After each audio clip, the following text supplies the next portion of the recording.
mo si Jai dahil sa nunal. Talaga. Oh. So, sinong mas malapit sa'yo? Si Jai o si George? Parehas naman po sila. Yung totoo. Oh, Sino? si George po. Si George. Si George ang mas malapit.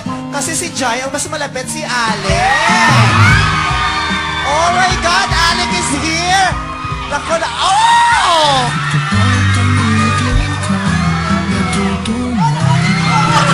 Diyos ko.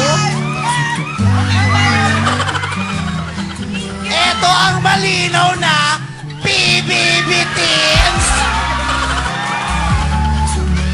Alam nga, ang mga guest ko lang po ito. Pero itong mga lalaki, hindi ko guest. Pero kusang loob ng mga nagpunta rito. Hello. Talagang, ipinunta mo rito talaga si Jai. Hindi man. Lahat po sila. Jusera, bakit si Jai lang may flowers?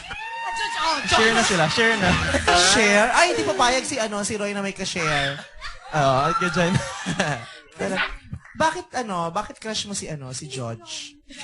George? Ay, si Jai. Si Jai? Si Jai. Ah, Si Jai may nunal. Okay. Bakit crush mo si Jai? si Jai. Ano po, katulad po na sinabi niyo kanina, di ba po, parang captivating po talaga siya. Parang Kapag- magnet, no? Opo. Kapag nagsasalita po siya, talagang ano po, yung... Paano yung ganun mo, Jai? Paano yan? Bakit mo? Ano yun? Anong simon? Yan po, ganyan po siya lagi sa akin. Grabe. Wala, Kapag po- malay mo! Grabe ka! Sabi niya, wala man feeling mo. Wow, ganda ni Jai. Ganda? Ay, nasira na yung camera. Sino si Baby? Ang tawagin Baby? Eh, di ba B ang tawagin nila Karen? Hindi ko po. B. Sa inyo, B, ito Baby. Hindi po! Hindi ako tumatawag sa kanya. Kasi ano po yun, nag-start po yun ng parang kumakain po kami, tapos katabi ko po si Maris. Tapos, sabi po Sino niya, na si Maris?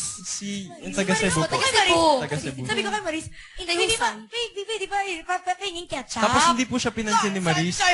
So, nung sabi po niya, baby, paabot ng ketchup, ako po yung nag-abot. Tapos simula po nun yun, parang... Sa'yo na galing ang Ang si Maris sa akin niya sabi. Si Maris sa sabi ko, hindi siya. Akala siya.